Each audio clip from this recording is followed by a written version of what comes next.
मुख्तलिफ़ ज़िलनि खां आयल हैदराबाद, जामशोरो, सांगड़, निर्पखास ऐं उमरकोट जे वकीलनि खे सलाम। ॾाढी ख़ुशी थी, ॾाढो ऑर्गनाइज़्ड प्रोग्राम आहे ऐं उमरकोट जे वकील साहिबान सभु कोट ड्रेस में आहिनि ऐं ॾाढी सुठी रवायत आई आहे त जजिस ऐं वकीलनि जो प्रोग्राम हुजे त ड्रेस में हुजणु हिकु ऑफिशियल फंक्शन जो लुक ॾिए थो। ॾाढी सुठी रवायत आहे ऐं मिठी जी बार एसोसिएशन जे ऑफिस बेयरर्स मिस्टर मोहन ऐं ॿियनि खे जस हुजे। नई इलेक्टेड बॉडी आहे, उन ओथ खयो आहे ऐं उन एॾो सुठो ओथ खयो आहे जो आउं सम्झां थो इन ओथ ते त हाणे सॼो कमु उन्हनि ते आहे ऐं तमामु वधीक ज़िम्मेदारियूं उन्हनि ते आहिनि, उहे पंहिंजूं पूरियूं कंदा। ज़रूरु वकील पंहिंजे कोड ऑफ कंडक्ट में रहंदे ऐं पंहिंजे क्लाइंट लाइ या ॿार जे इंट्रस्ट लाइ या रूल ऑफ लॉ लाइ हमेशह स्टैंड वठंदो रहियो आहे ऐं इहा रवायत सालनि खां हलंदी अचे ऐं उहा हलंदी रहंदी। काफ़ी इश्यूज़ जो डिस्कस थियो ऐं तारीफ़ तमामु घणी थी जेका मोहन साईं कई आहे, वॾी महिरबानी ऐं कंपेयर कई आहे। आउं एतिरो डिज़र्व कोन थो करियां, उहा मुंहिंजी ड्यूटी हुई, मूंखे करिणो हो। हाई कोर्ट जे जज साहिबान वेठा आहिनि, हाणे वधीक ज़िम्मेदारी उन्हनि ते आहिनि त उन्हनि खे कंटिन्यू कनि ऐं सुप्रीम कोर्ट में जॾहिं तव्हां अपियर थींदो ऐं पिटीशनूं खणी ईंदो ऐं पंहिंजे इशूज़ ते पंहिंजे केसनि में त जे मूंखे मौक़ो मिलियो त ज़रूरु आउं कानूनी ऐं जेके जस्टिफाइड ऐं तव्हांजी जेको तव्हांजो राइट आहे, फंडामेंटल राइट आहे, उन सां जस्टिफाई करण जी कोशिशि कंदुसि। बाक़ी इश्यूज़ जेके कुझु इश्यूज़ अहिड़ा आहिनि जेके तव्हां डिस्कस कया, थरकोल या उहे मुंहिंजे ख़्याल में पेंडिंग एडजुडिकेशन आहिनि। कुझु टाइम को पिटीशन थरकोल जी पिटीशन मोट हुई, पार्ट हडमो कई हुई, उनखां पोइ चीफ जस्टिस उन वक़्त जे डिपार्ट करे कंहिं ॿिए बेंच खे ॾिनो हो ऐं उहो केस पेंडिंग आहे न आहे, आई एम नॉट अवेयर। इहा सुप्रीम कोर्ट में आहे त अञा मूंखे ख़बर न आहे, तव्हां ज़िक्र कोन कयो आहे। अॼु जो ॾींहुं वहीद शेख साहिबु ऐं कल्ह अब्दुल कुद्दूस मेमन साहिबु उमरकोट ऐं मिठी सॼो ॾींहुं तव्हांजा स्कूल ऐं हिते जूं लाइब्रेरियूं विज़िट करण जो मौक़ो मिलियो ऐं मूंखे ॾाढी ख़ुशी थी त उमरकोट खां मिठी उमरकोट डिग्री कॉलेज पंहिंजी जॻह ते, बाक़ी मिठी बार लाइब्रेरीज़ ऐं मिठी हाई स्कूल ऐं मिठी डिग्री कॉलेज काफ़ी वधीक डेवलप्ड आहिनि ॿियनि शहरनि खां। 4 ईयर डिग्री प्रोग्राम जो फैकल्टीज़ ॾिसी मूंखे तमामु इंतहाई ख़ुशी थी, इन करे जो उन ते मुंहिंजो ई ऑर्डर हुआ त 2 ईयर डिग्री जेका आहे BSc या BA जेका टोटल 14 ईयर्स थियनि था, उहा रिकग्नाइज़्ड कोन्हे किथे ऐं उहा न थियणु खपे। अॼु BS इकोनॉमिक्स, कंप्यूटर ऐं केमिस्ट्री लैब्स में काफ़ी वॾी तइदाद में ॿारनि खे ॾिठनि ऐं उन मां अधु खां वधीक ॿार नंगर पार करिया हुआ। त रेशियो त लिटरेसी जो त न हुअणु बराबरि आहे, इहा साॻी सहूलियत नंगर पार करणु हुजणु खपे। सभु अफोर्ड कोन था करे सघनि, इकोनॉमिकल कंडीशंस थर जे माण्हुनि जूं हालात, पाणी पीअण जो, मिठो पाणी पीअण जो न हुजणु ऐं हुनजी ज़िंदगी घणो करे लाइफ स्टाइल ते डिपेंड करे थी। उहो बि जेकॾहिं बरसाति अचे त ज़िंदगी हुननि जी त तमामु वॾी तकलीफ़ में आहे। बाक़ी सॼी सिंध खां वधीक ॾुख ऐंज परेशानियूं आउं सम्झां थो थर जे माण्हुनि खे आहिनि, असां खां सभिनी खां वधीक जेका वॾी तकलीफ़ ते ॻाल्हि आहे। जजिस वेठा आहिनि, डिस्ट्रिक्ट जुडिशरी आहे ऐं उहे विदिन पंहिंजे यूरिडिक्शन ज़रूरु पंहिंजो कमु कनि था ऐं वधीक करणु खपेनि ऐं डिस्ट्रिक्ट जुडिशरी खे वधीक पेन वठी ऐं हालतुनि खे सम्झंदे जिते ऑफिसर थी वञनि था उते जो कल्चर ऐं इशूज़ उन ते आउं चवंदुसि त पहिरीं स्टडी करणु खपे, रिसर्च करणु खपे त काज़िस कहिड़ा आहिनि ऐं नेचर ऑफ केसिस कहिड़ा आहिनि।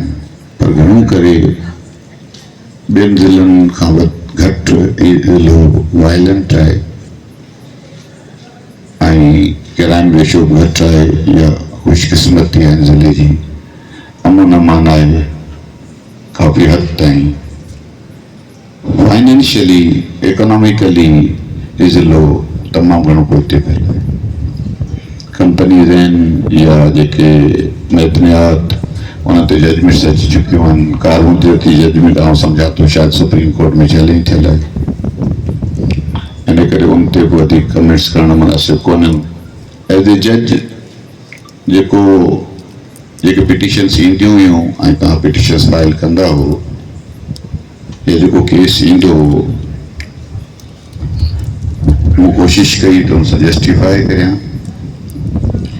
ऐं ईअं ई तव्हां जॾहिं सुप्रीम कोर्ट में अपीयर थींदो ऐं मिठी जा वकील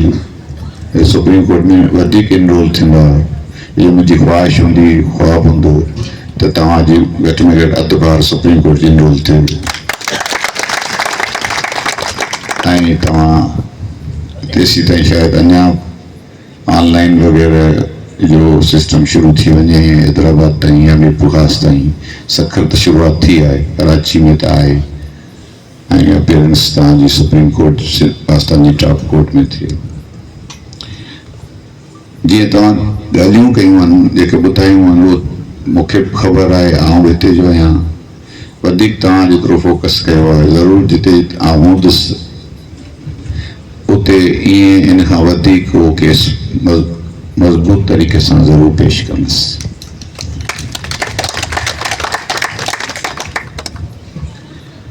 बाक़ी 2-3 ॾींहंनि खां तव्हांजी जेका हिकिड़ी बार मीरपुरख़ास रही उन खां पोइ 3 बारूं थी वियूं, सो तव्हां काफ़ी ॿुधो आहे मूंखे ऐं कुझु घणो ई ॿुधो आहे ऐं शायदि वधीक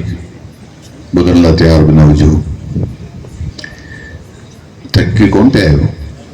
हा, थकी पिया आहियां, ॿियो छो न, आउं त थकी पियो आहियां। अच्छा, जजिस जो जेके डिस्ट्रिक्ट जजिस काफ़ी नौजवान आया आहिनि उन्हनि ते तमामु वॾी ज़िम्मेदारी आहे थिए थी त हिकिड़ो अहिड़ो माहौल ठाहिनि जो ॿारूं वधीक मज़बूत थियनि ऐं जेके नौजवान आहिनि उन्हनि खे ही फील्ड छॾणी न पवे ऐं नौकिरी तलाश करणी न पवे। अॼु डिस्ट्रिक्ट जजिस वेठा हुआ त मूं चयो त आउं जज थियुसि, तव्हां जजिस जे रवैये मां बेज़ार थी, पर उते वियसि त उते ॾिठुमि त हिते वॾी ॻाल्हि ख़राबु आहे, वरी पाण परेशान आहियूं। त इन करे जो डिस्ट्रिक्ट जजिस मुख़्तलिफ़ तालुक़नि में मुख़्तलिफ़ एरियाज़ में रहनि था ऐं अहिड़ो उन्हनि शहरनि असांजे शहरनि जो माहौल कोन्हे, फैमिलीज़ पंहिंजो गॾु कोन रखी सघनि, उन फैमिलीज़ परे रहनि थियूं त उन कंफर्ट में आहिनि ई कोन जंहिं कंफर्ट सां तव्हांखे ॿुधी सघनि, पर ज़िमेदारी आहे हुननि ते ऐं उन्हनि एक्सेप्ट कई आहे। इन जे करे उन्हनि ते तमामु वॾो फ़र्ज़ु आहे त जेको असां वटि कल्चर आहे हाणे थोरो घणो जेको असां ॿियनि खे ॾिसी असीं सम्झूं था त असीं ऑफिसर आहियूं, पर असीं सर्वेंट ऑफ लॉ आहियूं, इन करे असीं एग्ज़ीक्यूटिव कोन आहियूं ऐं असीं पंहिंजो कंडक्ट ऐं पंहिंजे डिसीशन्स में बिल्कुलु इहो वॾो मैसेज ॾियूं त असीं पेन रखंदड़ ऐं हक़ जंहिंजो आहे उनखे टाइम ते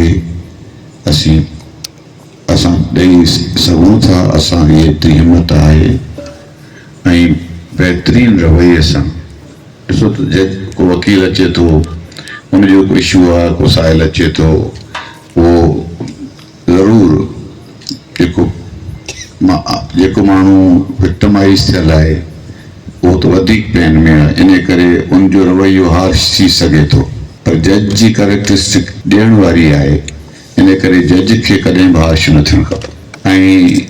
जज खे हमेशह एतिराम करणु खपे, हम्बल हुजणु खपे ऐं राइट ऑफ हेयरिंग ॾियणु खपे ऐं डिसीशन टाइमली करणु खपे, जीअं त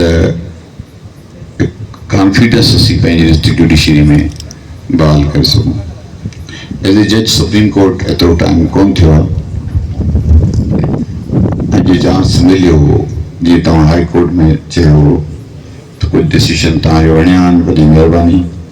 या ठीकु लॻा आहिनि, आउं कोशिशि कंदुसि त उते हक़ अदा करे सघां पंहिंजे इलाइक़े जो ऐं कानूनी फ़ैसिला करे सघां पंहिंजे मुल्क लाइ ऐं उन्हनि लाइ जेके जिन जो वधीक हक़ आहे ऐं जेके डिप्राइव्ड आहिनि ऐं जिन जेको ॿुधण वारो कोन्हे। वॾी महिरबानी ऐं जो तव्हां घुरायो, बाक़ी हाई कोर्ट जज साहिब आहिनि, उन्हनि खे आउं ज़रूरु इहो चवंदुसि सिर्फ़ु रियाज़त ताईं जान लिखे न,